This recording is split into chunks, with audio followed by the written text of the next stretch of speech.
दोस्तों आशा करता हूँ कि आप सब ठीक हो, खुश हो, वेल हो, फाइन हो, गुड हो। तो फिर हम इस वीडियो लेक्चर में खास करके पढ़ेंगे सर्वर्स के बारे में, ठीक है? सर्वर्स एक्चुअली क्या होता है और उसका importance, role, functionality and usability क्या-क्या होता है एक इंफ्रास्ट्रक्चर में, और you can say information technology के अंतर्गत जो भी होता है, राइट? सो वो सब के बारे में हम डिस्कस करेंगे, वेदर वो एक हार्डवेयर डिवाइस है, एक सॉफ्टवेयर डिवाइस है, या फिर क्या है एक्चुअली, वो क्या एक्चुअली करता है, उन सभी के बारे में इन डिटेल्स आप इस वीडियो में देख सकते हैं। Understanding servers. सो अगर हम बेसिक डेफिनेशन में चलें तो फिर क्या होता है कि a server is a powerful computer design to provide services, ठीक है? सर्वर मतलब सर्विसेज, ठीक है? सर्वर का मीनिंग है सर्विसेज। सो सर्विस किस प्रकार का होता है? To other computers, okay? Service जो प्रोवाइड करता है वो different different set of computers को प्रोवाइड करता है। एक okay server is a powerful computer, एक स्पेसिफिक सेट ऑफ कंप्यूटर जो कि डिफरेंट डिफरेंट अदर कंप्यूटर्स को सर्विस प्रोवाइड करता है, नोन एज व्हाट? क्लाइंट्स। उसको क्या बोलते हैं हम? एक नेटवर्क ओवरव्यू में अगर देखें तो उसको हम बोलते हैं clients. The term servers can refer to both the hardware and software that operates on it, okay? So server का मतलब ये भी होता है कि both hardware as well as both software, ठीक है? So handling request and delivering response accordingly, ठीक है? रिक्वेस्ट को हैंडल करना और डिलीवरी रेस्पॉन्स करना उसका मेन ऑब्जेक्टिव है, या फिर हम बोल सकते हैं in a very simple words services भी बोल सकते हैं। So servers plays a very crucial role in today's digital landscape, ठीक है?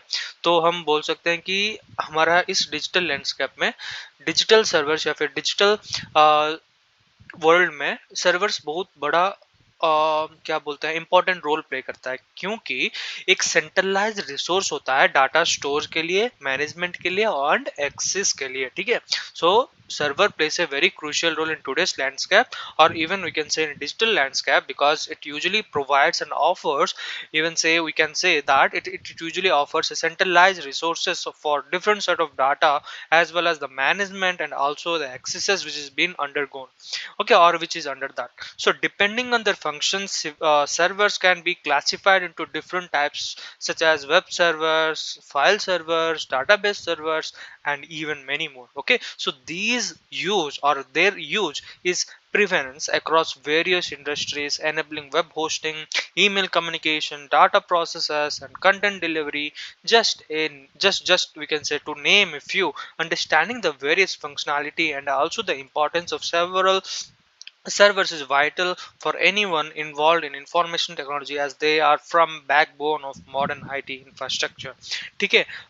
वेरी सिंपल में बोल देता हूँ, डिफरेंट सर्वर्स होते हैं। क्या क्या होता है? एक है वेब सर्वर्स, दूसरा है फाइल सर्वर्स, तीसरा है database servers and many more, ठीक है? वो एक बैकबोन है आईटी इंडस्ट्री में, ठीक है? सिंपल एंड स्पेसिफिक वर्ड में अगर बोलूं तो एक क्या बोलते हैं हम? वो बैकबोन ऑफ आईटी इंफ्रास्ट्रक्चर है।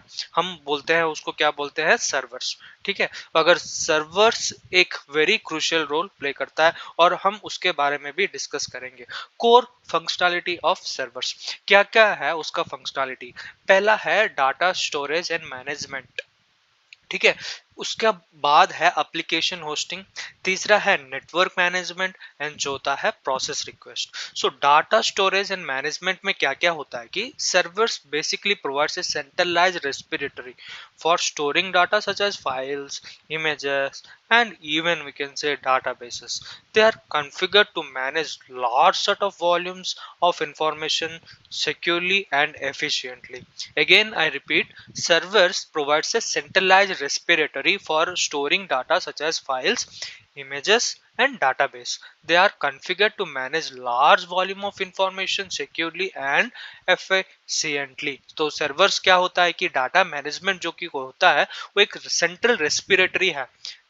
किस लिए सेंट्रल रेस्पिरेटरी है? क्योंकि वो डिफरेंट डिफरेंट फाइल्स, इमेजेस जो कि हम बोलते हैं, और उसके साथ साथ डाटाबेस भी स्टोर करने लगता है एक बहुत बड़ा मात्रा में, या फिर बहुत बड़ा अमाउंट में हम बोल सकते हैं, क्योंकि वो इंफॉर्मेशन इफेक्टिवली यूज करना पड़ेगा different different set of information technology में।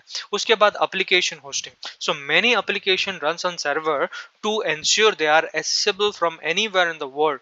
This is the heart of web hosting server, where websites are stored and also maintained. So web application जो कि हम यूज करते हैं, right, different set of application जो कि रन होता है, ओके, डिफरेंट सर्वर्स में, ठीक है, उसका एक्सेसिबिलिटी किस प्रकार हो, वो भी एक मेंटेन होता है, उसका कोर फंक्शनलिटी होता है सर्वर्स का। So many application run on servers to ensure they are accessible from anywhere in the world, ठीक है। अगर एक सेट ऑफ एप्लीकेशन अगर मैं यूज करूं तो वो यूज करना लोकेशन वाइज ना होकर कहीं पे भी वो यूटिलाइज हो सकता है, वो है main intention and motive of servers. This is the heart of web hosting services, ठीक है, वो एक होता है वेब होस्टिंग सर्विसेज का हार्ट भी हम मान सकते हैं, where the website are store and maintain, ठीक है। उसके बाद network management, servers monitor and maintain network resources, ensuring smooth communication between clients devices and consistently access to network services, ठीक है। मैं फिर से दोहराता हूं, network management, servers monitor and maintain network resources, ensuring smooth communication between client devices and consistent access to network services, ठीक है, वो होता है नेटवर्क मैनेजमेंट। चौथा है processing request, so every action on the internet, from loading a web page to sending an email, typically requires a server to process requests and deliver the right outcomes to users, ठीक है। वो होता है main core functionality हम बोल सकते हैं servers का, ठीक है।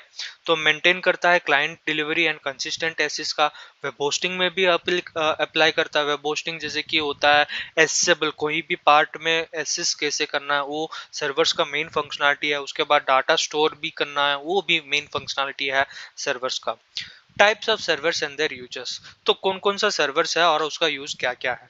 Web server, database server, file server. So web server usually क्या करता है कि handles HTTP request from client serving web content like HTML pages, CSS and images to create website we browse daily, ठीक है, वो होता है वेब सर्वर। दूसरा क्या है, डाटाबेस सर्वर। जो वेब सर्वर आपको पता चल गया होगा कि एक HTTP request from clients, handles HTTP request from clients, okay. Web web serving web content, जैसे कि वेब कंटेंट जो भी हो गया, HTML पेजेस, हेलो वर्ल्ड जो कि लिखते हैं, CSS पेज हो गया, या फिर image creates on websites web browsers daily, ठीक है, वो होता है वेब सर्वर। दूसरा हम अगर आए तो फिर ये, और दूसरा क्या है, database server. So database server क्या करता है कि provides access to database services, जैसे कि डाटाबेस हो गया, क्रिएट टेबल, रिट्राइव टेबल, एक certain data applications and services efficiently, वो होता है database server. File server, simple file server क्या है, stores file centrally and make them accessible to clients on the network, okay. जो भी नेटवर्क यूज करते हैं उसको एक्सेसिबल कैसे करना है, वो है main intention of servers, okay, office setting and also sharing the set of documents। role of servers in web hosting, तो क्या होता है सर्वर्स का रोल वेब होस्टिंग में, जैसे कि हम वेब होस्ट सर्वर या फिर वेब सर्वर के बारे में डिस्कस करेंगे, right. So domain resolution, DNS भी हम बोलते हैं, डोमेन नेम सिस्टम्स, उसके बाद content delivery, maintenance and update। So the process begins when a server, after receiving a domain name, translate into an IP address using DNS service for the browser, ठीक है। IP address कैसे generate होता है, अगर एक certain domain को हम type करेंगे गूगल में या फिर कोई भी एक सर्टेन साइट में जो कि इंटरनेट फेसिंग है, तो वो डोमेन क्या करेगा, एक सर्टेन आईपी लैंग्वेज में 1.2.3. समथिंग, ओके, कन्वर्ट करेगा। तो process begins when a server receives after a domain name, ठीक है, वो सर्वर का मेन है डोमेन रेजोल्यूशन जो कि हम बोलते हैं। तो दूसरा क्या है, content delivery, the web server fetches request web pages and send them to client, ठीक है, allowing for the browsers of website and online content, ठीक है, वो होता है content delivery.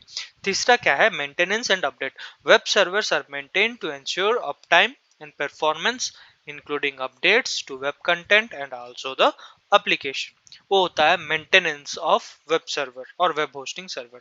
Servers security and protection, तो सर्वर्स का प्रोटेक्शन कैसे हम ले सकते हैं, पहला है फायरवॉल, दूसरा है इंक्रिप्शन, तीसरा है बैकअप सिस्टम। तो firewall act as a barrier to protect servers, ठीक है, from unauthorized access. So firewalls क्या करता है, ठीक है, फायरवॉल्स क्या करता है, एक एक एक सर्टेन बैरियर जमा करता है, या हम बोल सकते हैं एक सर्टेन बैरियर है जो कि प्रोटेक्ट करता है अनऑथराइज्ड एक्सेसेस को। ठीक है, किस कैसे प्रोटेक्ट करता है? Monitoring the incoming and also the outgoing network traffic. ठीक है, क्या कैसे कैसे एक्चुअली वो हैंडल करता है कि monitoring incoming and also the outgoing network traffic based on pre defined security rules. ठीक है, एक प्री डिफाइंड सिक्योरिटी रूल के हिसाब से वो क्या करता है, मेंटेन करता है डिफरेंट सर्वर्स का एक्टिविटीज। ठीक है, तो firewall act as a barrier to protect what, to protect servers from unauthorized accesses. Okay, दूसरा क्या है, इंक्रिप्शन। सो इंक्रिप्शन क्या करता है कि data transmission to and from server is often encrypted, making it difficult to interpoler to interrupt and read sensitive information। ठीक है, encryption है, data transmission to and from server is often encrypted making it difficult to Interpol to encrypt and read the sensitive. Simple यार, अगर हम simple words में बोले तो encryption का मतलब ये है कि एक सर्टेन लैंग्वेज जो कि रीडेबल है उसको अनरीडेबल फॉर्मेट में कैसे लाना, उसका है मेन इंटेंशन इंक्रिप्शन। दूसरा क्या, तीसरा क्या है, बैकअप सिस्टम। ठीक है, सर्वर प्रोटेक्शन या फिर सर्वर सिक्योरिटी प्रोटेक्शन का तीसरा स्टेप्स है बैकअप सिस्टम। तो regular backups are essential for disaster recovery, ensuring that data is restored quickly and reliable in the event of server failure। ठीक है, बैकअप जो कि हम बोलते हैं कॉलिंग और स्केलिंग सर्वर कैपेसिटी। पहला है एसिस डिमांड, दूसरा है अपग्रेड हार्डवेयर, तीसरा है क्लाउड सॉल्यूशन। तो एसिस डिमांड में क्या होता है कि understanding the current and future load on server resources is key to determining when to scale up or optimize। पहला है एसिस डिमांड, दूसरा क्या है, upgrade hardware, adding more physical memory storage or we can even say CPUs can help a server handle a increased number of requests। तीसरा है cloud solution, cloud based server offers scalable resources allowing for adjustment in real time to accommodate varying workload. वो है cloud solution जो कि cloud based servers अब तो demand में है। ठीक है, तो वो सारा एक्चुअली यूज में आता है स्केलिंग सर्वर कैपेसिटीज में। तो लास्ट एंड फाइनल अगर हम डिस्कस करें मेजरिंग सर्वर परफॉर्मेंस, कैसे हम मेजर करते हैं एक सर्वर का performance, up time, response time, bandwidth use and CPU load। So indicates the percentage of time a server is operational and accessible, a critical aspect of service reliability। ठीक है, वो है अप टाइम। दूसरा क्या है, response time, measure how quickly a server can respond to a request when faster response times yielding better user to experience। ठीक है, एक client and server, right. So clients को कैसे एक्चुअली हम रेस्पॉन्स टाइम, कैसे एक्चुअली हमारा correct response कैसे देना, वो एक रेस्पॉन्स टाइम है। ठीक है, उसके बाद bandwidth uses reflects the amount of data A server can transfer over a period of time। Important, okay, important of understanding or you can say important for understanding traffic capabilities, वो होता है bandwidth uses। And तीसरा होता है CPU load, so tracking the level of demand on the server's processor which can impact the server ability to perform task efficiently। ठीक है, वो है क्या है, उसको बोलते हैं हम CPU लोड।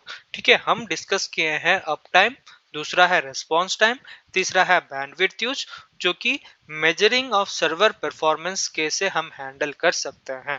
ठीक है, उन सभी के बारे में डिस्कस किए हैं इस वीडियो लेक्चर में।